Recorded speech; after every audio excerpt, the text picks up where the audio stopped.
Prison is a terrifying place to imagine.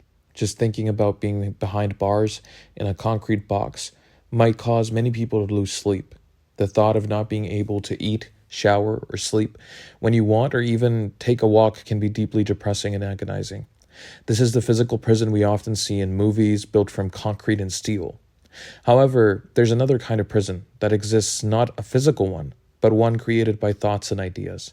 The key difference between the two is that the physical prison can be escaped, while the mental prison is woven into the very fabric of reality, becoming inseparable from it. Calling reality a prison or comparing it to one might seem like a dark, unoptimistic perspective on life, but the truth is that this is our reality. Realizing that a non-physical prison exists can lead to anxiety for those who come to understand this harsh truth. For this reason, I believe it's often best to avoid confronting this realization, unless you're willing to embark on a journey of pain and suffering and learning to cope with it. Even though you'll never fully escape it, the suffering is the prison. And everybody has their own prison. So, is a mental prison simply a realization? If so, the more you realize, the tighter the prison becomes. Realization is knowing the truth, and the truth itself can feel like a prison. The more truth you uncover, the more the walls seem to close in. Some claim that the truth sets you free, that it liberates you. But what does it actually liberate you from? Falsehood? Ignorance? And what does that freedom really bring? It's like being unaware that you're in a prison, and then suddenly realizing, in that sense, doesn't ignorance feel like freedom in this reality?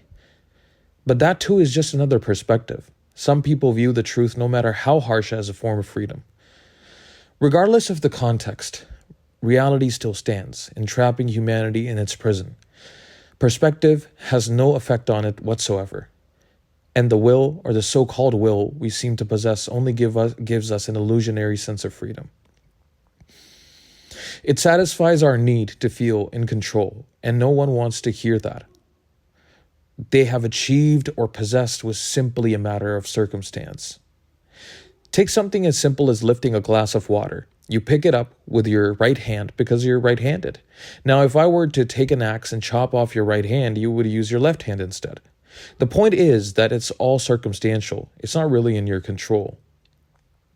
The nature you're born with and the environment that surrounds you shapes you into who you are. Your ideas, although they might seem original to you, are just a regurgitation of ideas you've absorbed from your surroundings.